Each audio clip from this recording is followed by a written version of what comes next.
A lioness gave birth to her cub and soon after passed away. The lonely cub wandered off and came across a herd of sheep. A mother sheep spotted it and decided to take care of it as her own. The cub grew up believing it was a sheep, grazing on grass and even bleating like one. The other sheep teased the lion, saying, "You don't look like us, and you certainly don't sound like us." The lion was always unhappy. One day, an older lion came in search of prey and was shocked to find a lion fleeing like a sheep at the approach of danger. Out of curiosity, he chased the younger lion and caught up with him. "Please, spare me, I'm just a sheep," bleated the younger lion. "No, you're a lion," said the older lion, dragging him to a river. He showed him his reflection. The young lion looked at his reflection and realized that he indeed was a lion.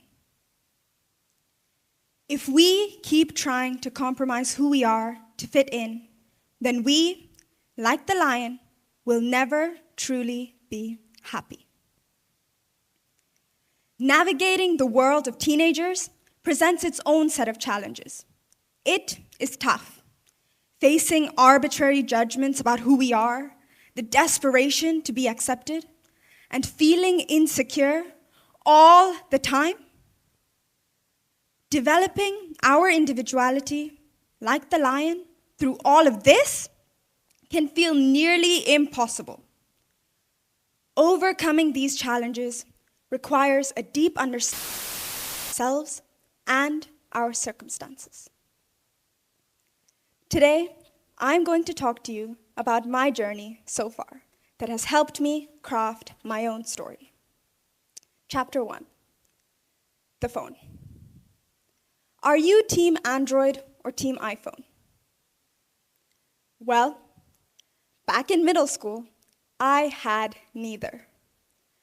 When all of my friends had one or the other, I did not have a smartphone. Hidden deep in my blazer pocket was a bright blue Nokia brick phone. I was extremely conscious about this and too embarrassed to ever use it in public. But then one day, I accidentally left my blazer at school. And my friend who found it also discovered the Nokia. I was worried about being judged. I braced for the worst. But to my great relief, it didn't matter to her in the slightest. This gave me the much-needed confidence, and going forward, I learned to be comfortable with myself and stopped worrying about what others thought of me. In fact, the Nokia had become so iconic that some of our funniest memories involved it. Although opening up about something so trivial may have been a challenge for me, overcoming it helped me embrace my reality. Looking back, I'm immensely grateful that my friend stumbled upon my hidden Nokia that day, because this gave me the perspective to understand that our integrity should never be compromised, because those who really care will always stand by us no matter what. As the famous quote goes, "Those who mind don't matter, and those who matter don't mind." Chapter 2, who am I? Why civil engineering? I've been asked repeatedly by every house guest, colleague of my parents, or anyone who became aware of my aspirations. The struggle to find the right answer made me question myself. I knew I wanted to study civil engineering, so why couldn't I give someone a reason?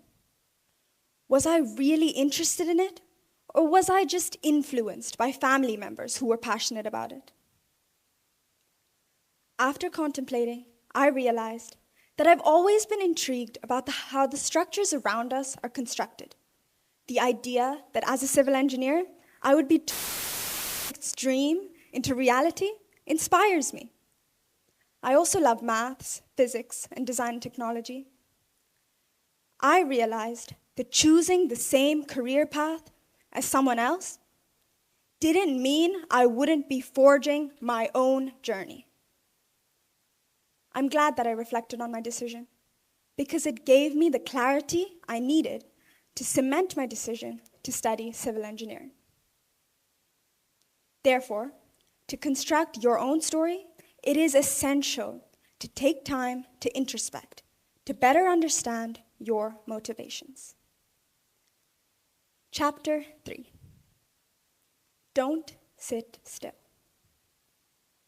I've attended the same school for over 8 years now, and the unavoidable consequence was that I became a little too comfortable, that I didn't see the need to change things by taking risks to things. However, even if I wanted to keep things the way they were, change is inevitable. In an ever-changing world, I am the one constant in my life. I am my own best bet.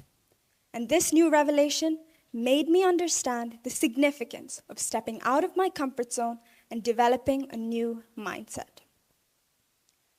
A few years ago, I took part in a competition called F1 in Schools, which I went headfirst into without knowing much about Formula One at all.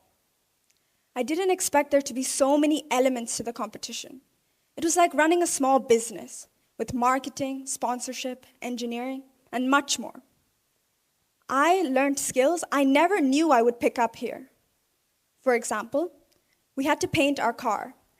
And so for the first time, I learned how to use an airbrush. Not just how to paint using it, but also how to clean it and the techniques that came along with achieving the right finish. This was one of the many skills I learned through my F1 in Schools experience. And every skill made a difference. From this, I began to respect and admire the different skills people have. And it inspired me to acquire new skills and expand my horizons. To write your own narrative, it is important to explore your interests, enhance your knowledge, and discover your potential. In the journey of writing my own story, so far, I have already learned so much about myself, which has helped me overcome challenges life has thrown at me. Therefore, I intend to continue to create my unique path in this world. In a world where beliefs can be questioned, trampled over, or even ripped apart, writing my own story is important because it will help me stay true to myself. And I believe this is key to my happiness. I will be a true lion.